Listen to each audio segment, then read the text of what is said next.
Good morning to each and everyone. My name is Eliza Tahir. So my topic that I will discuss today is all about scope, coverage, and CAPE program participants. In Section 4, Scope and Coverage, subject to period visited rights community-based forest management strategy or CBFMS shall apply to all forest lands. The CBFMS integrates and unifies all people-oriented forestry program, including but not limited to the Integrated Social Forestry Program, Upland Development Project, Forest Land Management Program, Community Forestry Program, Low-Income Upland Communities Project, Regional Resources Management Project, Natural Resources Management Program, Forestry Sector Project, and Coastal Environment Program. Ang CBFM ay isang mahalagang programa sa Pilipinas upang protektahan ang mga likas na yaman at matugunan ang mga pangangailangan ng mga lokal na komunidad. Narito ang paliwanag sa bawat programa na binanggit ko kanina sa ilalim ng Community-Based Forest Management Strategy o CBFMS. Integrated Social Forestry Program, nagbibigay ng pagkakataon sa mga lokal na komunidad na pangasiwaan mga forest lands. Upland Development Project, naglalayong pangasiwaan ng mga forest lands sa mga bundok. Forest Land Management Program, nagbibigay ng pagkakataon sa mga lokal na komunidad na pangasiwaan ng mga forest lands.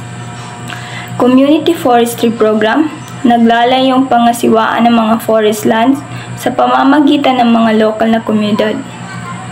Low-Income Upland Communities Project, nagbibigay ng pagkakataon sa mga mahihirap na komunidad sa mga bundok.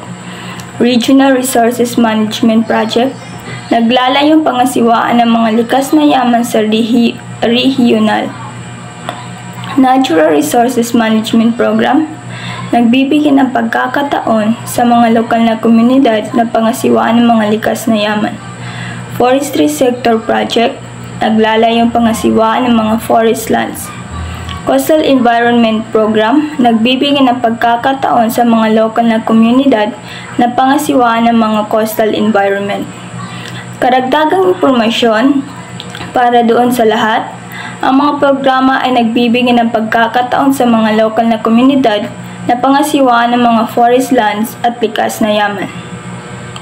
Indigenous Cultural Communities o ICCS, Indigenous Peoples or IPS, whose claims to ancestral domains lands have been recognized through certificates of ancestral domain claims or certificates of ancestral land claims, or whose domains are recognized by themselves and neighboring communities may at their option participate in the CBFM strategy. Ang Indigenous Cultural Communities o Indigenous People ay tumutukoy sa mga katutubong komunidad sa Pilipinas na may sariling kultura, tradisyon at sistema ng pamamahala sa kanilang ancestral domains o mga ninuno. Ang CBFM strategy ay naglalayong protektahan ang mga karapatan ng mga ICCS IPs sa kanilang ancestral domains at likas na yaman.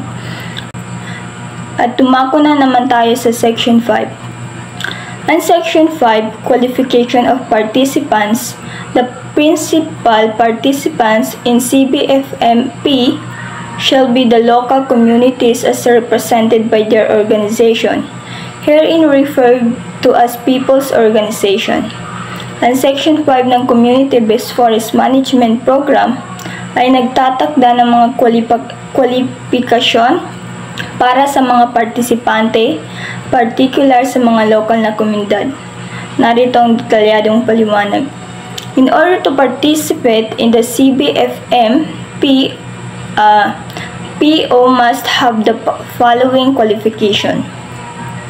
Number 1, members shall be Filipino citizens. Ang mga membro ng People's Organization ay dapat ay mga Pilipino mamamayan. Number 2, members may either be Ang mga membro ng PO ay dapat ay nakatutugma sa isa sa mga sumusunod na kategorya. A. Actually stealing portions of the area to be awarded. Ang mga miyembro ay nagtatrabaho sa mga lupa na saklaw ng programa. B. Traditionally utilizing the resource for all or substantial portion of their livelihood.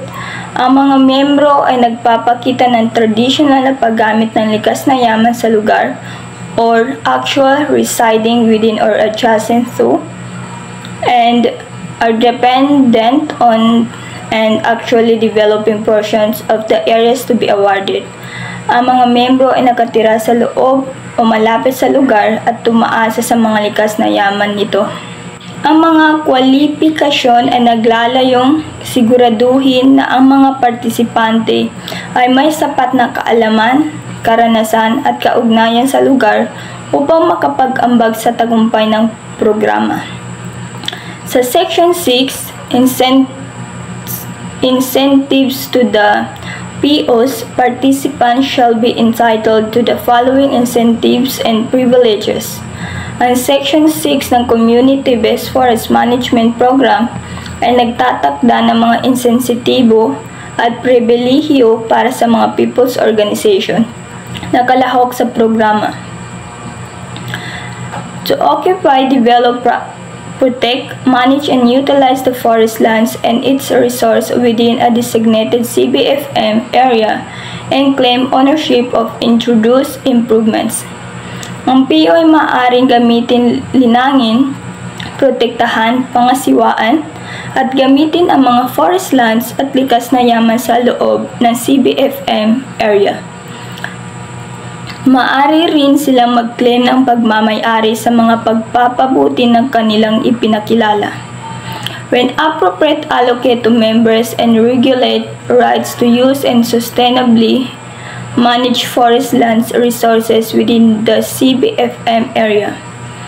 Ang PO ay maaaring mag-allocate ng karapatan sa paggamit ng likas na yaman sa kanilang mga membro at regulahin ang paggamit ng mga ito.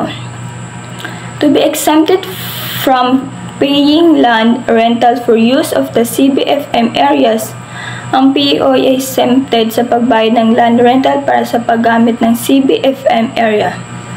To be given preferential access by the DANR to all available assistance in the development and implementation of the Community Resource Management Framework and 5-year work plan of the PO.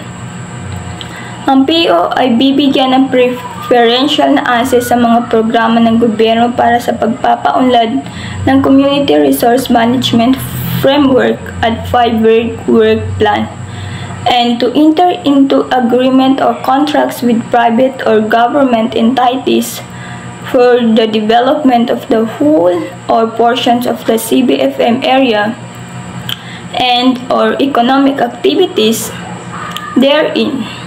Ang PO ay maaaring magpasundo ng mga kasunduan sa mga pribadong entidad o ahensya ng gobyerno para sa pagpapaunlad ng CBFM area.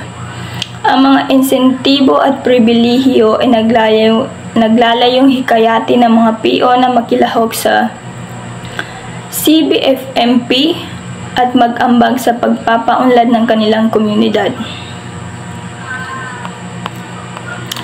Ang Section 7, Responsibilities of POs. The participating POs shall have the following responsibilities in the CBFM areas.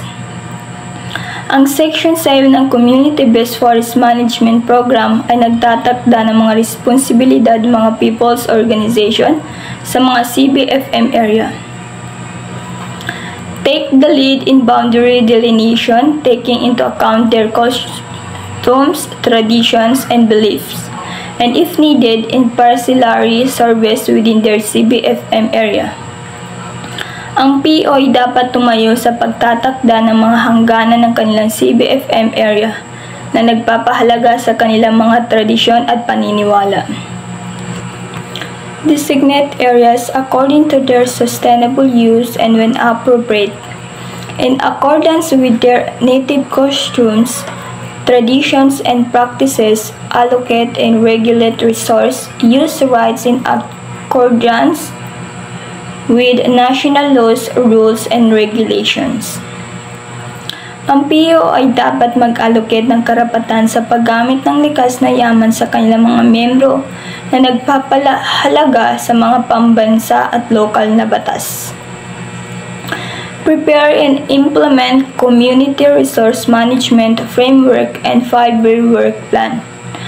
Ang PIO ay dapat maghanda at ipatupad ang Community Resource Management Framework at 5-year work plan.